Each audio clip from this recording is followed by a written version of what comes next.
2003, Deanna Laney stoned 2 of her young children to death. She tried to kill her 3rd child, who was only 14 months old at the time, but the child survived his injuries. During the police investigation, Laney claimed that God ordered her to kill her sons. It's horror stories like these that often get co-opted by anti-theists. The question posed to the believer goes like this: if God told you to kill your kids, would you do it? Well, if you say yes, you're absolutely deranged and insane. And if you say no, then you're not as faithful as God's man Abraham. According to the critics, the story of Abraham and Isaac shows that God is not above child sacrifice. How could an all-good God make such a seemingly revolting command? I'll be honest with you, this is a weird and troubling story at first glance, but properly understood, I'm not sure if it's the horror show that critics make it out to be. But in order to better understand it, we're going to have to take a look at some of the context. Genesis 12:1-3 tells us that God called Abram to leave his family and go to a land that he would show him. God promised that through Abram's descendants, all the families of the earth would be blessed. It was through Abram that Israel came, and then eventually Jesus. Abram obeyed, but later he wavered on God's promise because his wife Sarah had not become pregnant after many years. God reminded Abram of his promise, and to confirm his promise, he made a covenant with Abram. During the covenant ceremony, Abram is put to sleep, and in Genesis 15:16 it says that a smoking fire pot and a flaming torch appeared and passed between the divided animals. During an ancient covenant ritual, 2 covenant partners walked through the pieces of the sacrifice. Some Christian scholars say that the smoking fire pot and the flaming torch represent God and Jesus. Jesus was standing in for Abraham because he fulfills the covenant. The divided animals in the ceremony symbolize commitment. It's as if to say, may God split me in half if I dare to break this covenant, and I'll touch on that in a bit later. Meanwhile, time kept on ticking, so in order to give God an assist, Sarah gave her Egyptian servant Hagar to Abram to bear a child. Hagar gave birth to a son, Ishmael, but God made it clear to Abram that this wasn't the heir that he had promised. The nation-blessing heir would be Isaac. God then renamed Abram to Abraham, which means a father of a multitude. Abraham was 100 years old when Isaac was finally born, and Sarah was 90. Sarah was already barren and far past menopause, so Isaac's birth was miraculous. A few years go by, and then God asks Abraham to sacrifice Isaac. So with all that background in mind, the reader has to be asking what exactly is happening. God promised that Abraham would bless all the nations through Isaac's seed, but now God is asking Abraham to sacrifice Isaac. What kind of weird bloodthirsty deity does that? Well, here are 3 key points that I think critics miss when it comes to the story. Number 1, they fail to understand the miraculous context of the passage. If someone hears voices that tell them to kill their kid, they can't really fall back on the fact that their child was born miraculously. They can't fall back on times where, say, God appeared to them and told them that they would judge 2 cities and later witness its miraculous destruction. So if somebody asked me, would you kill your son if God told you to? My reply would be, well, if I live to be 100 years old and God speaks to me and miraculously provides a child after my wife is long past menopause, I might consider it, but only if I was fully persuaded of him returning from the dead, and this ties into the next point. The objector fails to understand God's covenant. In the ancient Near East, a blood covenant was considered to be the most binding and sacred of all pacts. As I said earlier, the person walking through the pieces of the animal flesh is saying, may God split me in half if I do not fulfill everything I promise in this covenant. God gave Abraham an ironclad guarantee that through Isaac his descendants would come. He asked him to believe not only in a miraculous birth, but also in a miraculous resurrection. The writer of Hebrews is actually very explicit about this. Hebrews 11:17-19 says, by faith Abraham, when he was tested, offered up Isaac. He received the promises, and yet he was offering his one and only son, the one whom it had been said, your offspring will be traced through Isaac. He considered God to be able even to raise someone from the dead, therefore he received him back, figuratively speaking. Now, this isn't just some baseless Christian interpretation of the story. Genesis 22 says, then Abraham said to his young men, stay here with the donkey. The boy and I will go over there to worship, then we'll come back to you. So what exactly is this we language about?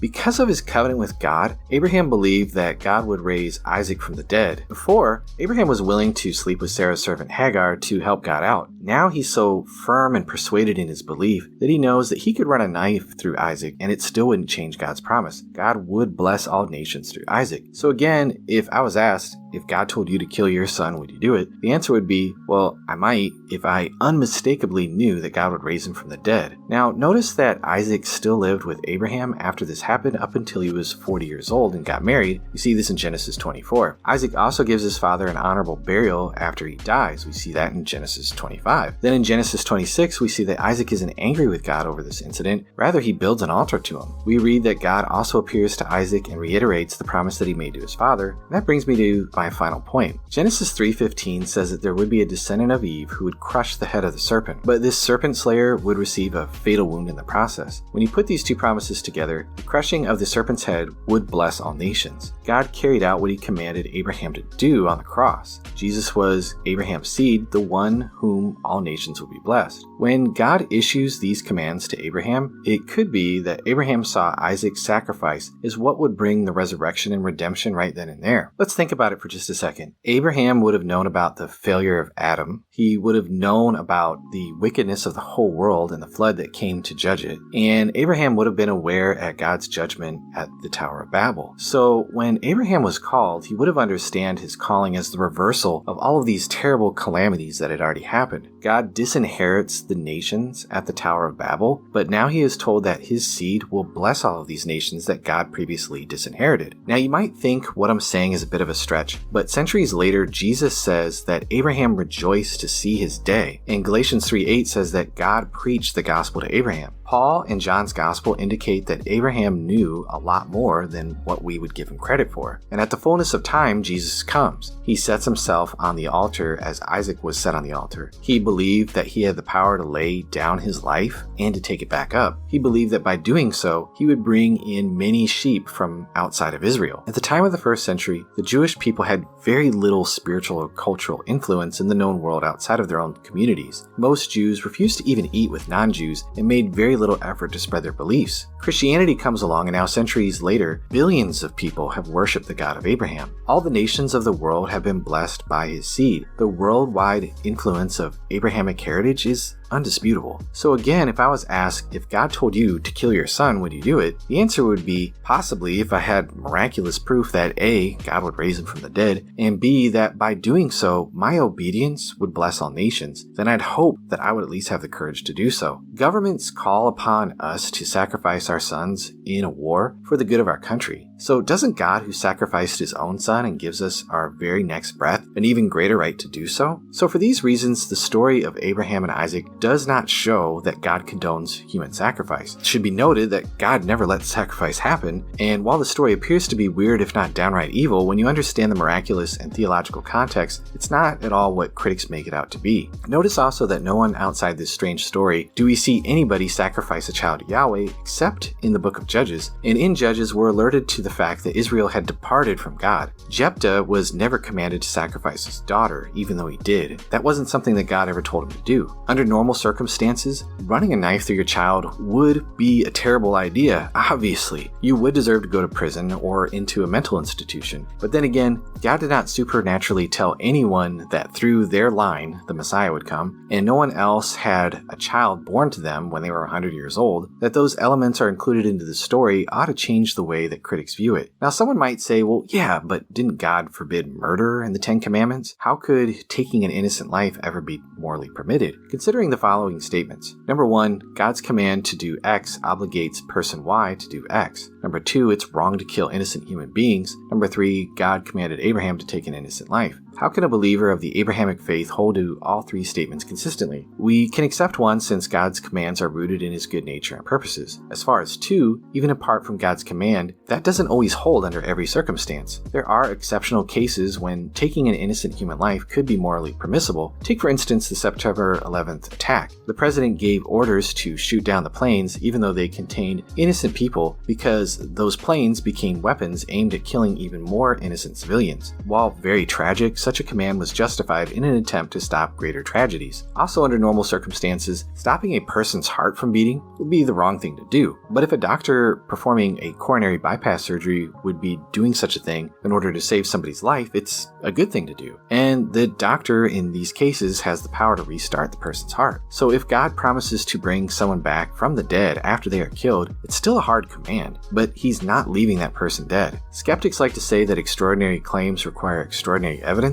In this case, Abraham was given an extraordinary command, but it was backed up by extraordinary evidence. Only by focusing on the bits of the Bible that we don't like and ignoring the greater context can you conclude that God was behaving badly here.